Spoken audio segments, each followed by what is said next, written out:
in the building. And then the Street Profits would grab some golf clubs. So then Eric would grab an axe and a shield, while Ivar had a shield and a bowling ball. Then Montez Ford suggested that they all put down their weapons and fight like men. So then teams would continue to fight before Ivar would hit Ford in the crotch with a bowling ball. Then Angelo Dawkins would then spear Ivar through a glass door at the front of the Performance Center. And then they all would just take a break. And while they're taking a break, the group would be interrupted by Akira Tozawa with a motorcycle ninja gang. This is 2000 Nitro. Yeah. So then Akira Tozawa would say that anything they could do, his group could do better. So then the Street Profits and the Viking Raiders would become the Viking Profits. And they would fight off the motorcycle ninjas. And then Tozawa would introduce this giant ninja who would pull a sword on Ivar after he used the Force to get a turkey leg. This is the type of thing that makes you embarrassed to be a wrestling fan. Yes, absolutely. Like, this is the type of thing where if you're watching it, you're like, Jesus Christ, I hope no friends come over and nobody walks in on me watching this. Exactly. Like, I hope, like, no one's walking around the house or something and they just, like, see this because it's like, this is so embarrassing. I know. So then they'd run away from the giant ninja. So then they continue to just fight each other again after that brief alliance they had. By the way, I'm pretty sure the giant ninja was that big kid from the Performance Center, right? It may have been. I'm not even aware. I only know what the deal is. It may have been. But then, so then they would continue to fight each other once again, and then they'd all end up in a dumpster. And then the female referee would then interrupt and ask what they were doing because the match was supposed to be next. And then they don't even like know what's going on. They start doing the flashbacks of when like Ivar had all those different girls at all the competitions they were having. She would just say he's cute, and then Montez would start singing, and then it would just end basically where they would all just like start to like try to get out of the dumpster because there was like an alligator that was just in there for some reason. And yeah, that was it. This is the cinematic era of wrestling during this pandemic era of wrestling. But unfortunately, I can understand why they went the way they did with like some of the other ones and stuff, but this had no reason to be a cinematic match. Well, no, it's like they made us sit through all those segments and stuff before. It's like, can we just have like a match? And they don't even do that on the pay-per-view. Here's my thing. This, for me, is like a minus star. Yes. Worst thing I'd ever seen. I mean, I won't call it a match, but yeah, this whole thing was like some of the worst stuff I've ever seen in my life. Like, this was awful. Yeah, and it's just a poor misutilization of all four people involved.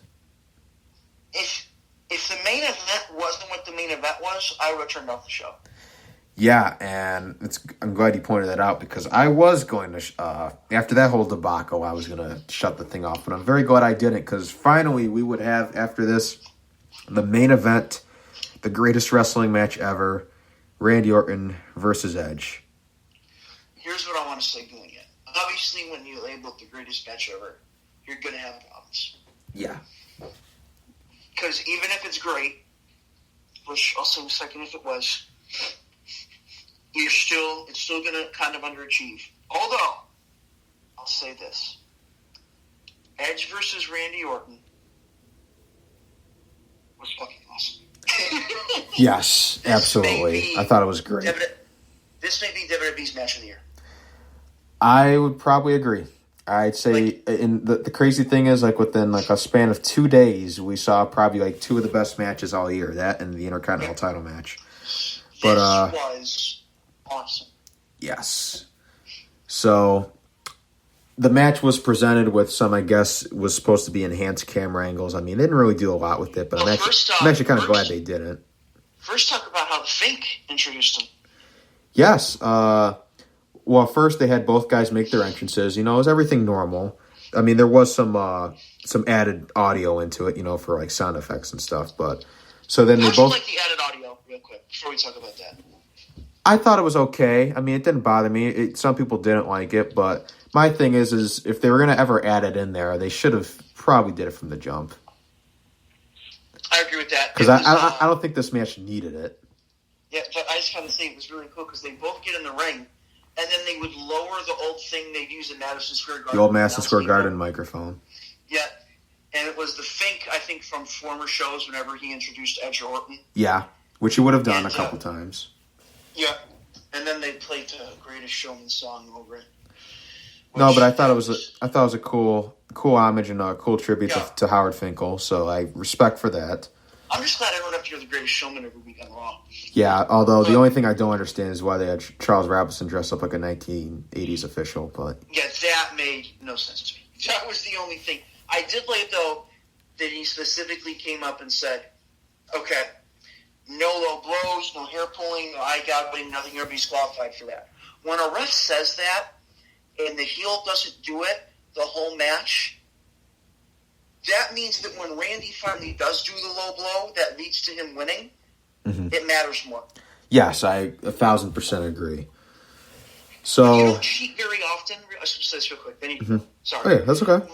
When you don't cheat very often and you rarely see someone cheat, when they finally do it, they actually get heat for it. Yeah, I think that's what made this so great. So in the beginning, it started out kind of slow. There was just like a lot of like, I guess, holds and stuff. So in the beginning, I wasn't like super into it, but typical Randy match. Yeah, but I mean, there was a slow build before they really got into like doing like any kind of like high octane offense of any kind. But Orton would actually get busted open early in the contest, bleeding near his right eye. Did you see where that happened? I'm trying to remember where that happened. I think he. I don't remember it exactly. I didn't see it when it happened, but either way, he was busted open. But even then, I mean, he still did a hell of a job. Yeah. So there would actually be spots in this match too where like they paid tribute to some of what was considered the greatest matches ever. Of course, there was like a Flair and Steamboat spot. There was the Eddie. There was the Three Amigos, with Eddie. And then there was also the Shawn and Brett spot. Yeah, with the thing. And then they had the Rock Bottom. There was the Rock Bottom. There was an Unprettier. Angle Slam. There's a Pedigree. I believe they call it the Kill Switch in WWE, don't they? Or they call it the Kill Switch, but that time Tom Phillips referred to it as the Unprettier. So props in for that. Is it only the Kill Switch when Christian does it? I guess. I don't really know. I don't know. Well, it was always the Unprettier. It was the Unprettier in the beginning, but then for whatever reason, when he came back, they changed it to the Kill Switch. It's the Unprettier. We're just going to call it that. It's the right move. And then there was also the Edge-O-Matic. I was surprised to see him pull that one out. Yeah, dude, Edge is still so good. We need to talk about that. Yes. Edge is still really good. This is not those typical where a guy comes back and he can't work anymore like Goldberg. Well, Goldberg couldn't work 30 years ago, but 20 years ago. But you have a guy like Edge come back after 9.5 years gone. He's 46. Mm-hmm. And he can still go. At a high level. I've never seen anyone be gone for that long and come back this late in their career at this point in time and be able to do what he did in this. And honestly, in a lot of ways, this is like one of their best matches ever for both guys. I mean, to be able to do it like in an empty arena. Oh, dude, Randy was awesome in this. Oh, yeah. The way he played the heel was so great. Mm-hmm. No, there was great in-ring psychology. It was a very smart match, too. Oh, that's one thing I wanted to say. Randy was smarter and got over on the babyface being the heel, but the babyface didn't look stupid. He just got outsmarted. Yeah, well, he do a lot of moves to target the neck, which that was going to happen. The only problem is for Ed is he'll probably have to sell that for like the rest of his career. Oh, yeah, he's going to be selling that for the next 3 or 4 years. It's going to be like Seth with his knee when he first came back. And then later, Orton would manage to hit Edge with an RKO, but Edge shockingly would kick out.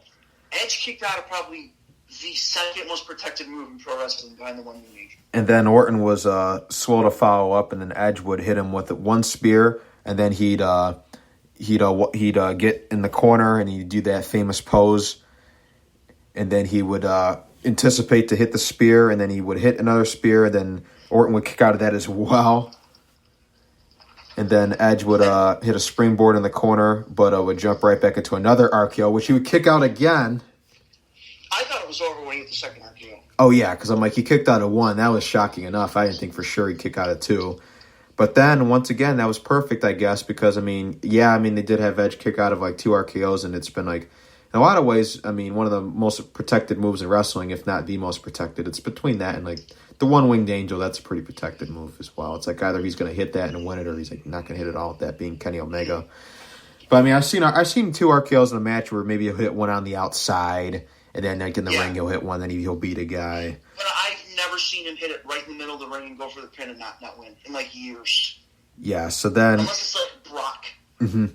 So then in the later part of the match, I guess Orton would hit Edge with a low blow, and then he would nail Edge in the head with a punt, and then eventually he would score the pinfall victory. Great match. I gave it 4.5. I went 4.5 as well. It was awesome. May have not been the greatest wrestling match ever, but it was damn good, damn great. How long was it? 44 minutes and 45 seconds. But here's the thing. It was longer than the Mania match, but it didn't feel that way. It didn't feel that way, but once again, I guess maybe now that just shows that it had nothing to do like with the length of the match. Maybe it was just that it was just the way it was done was way better, obviously, this time. This blew the Mania match out of the water. This was so awesome. Yeah, so... And I hope all those kids that are performance center people that were watching that really paid attention, because that's how you do a wrestling match. Yeah, and... The psychology... Yeah, and just the way Orton was just like playing the heel throughout as well, because I remember there was one point where he was on the desk, and then he whispered in his ear, he's like, "Hey, motherfucker, I'm going to fucking kill you." And not only that, after Randy punted Edge in the head, he goes to him and he says, "You go home to Beth and your kids and you tell them Uncle Randy said hi." I was like, oh. I know. I think they're going to fight again. Yeah, to be honest, though, it's like as much as I thought it would all end here, and as much as, either way, we're going to have to point this out as well. It was actually reported before the show happened, because this match was taped on June 7th. That's what they ended up saying. So this was taped like a week ago, and apparently during the tapings of it, Edge had suffered a torn tricep injury. Yeah, again, I don't know how long it's going to keep him out. So, but either way, whether it's 4 months, 6 months, whatever the deal is, it's going to be a while before we see Edge again in a ring. Which sucks. It sucks. But the only good thing for them is, if they want to, they can sell it that it was the punt.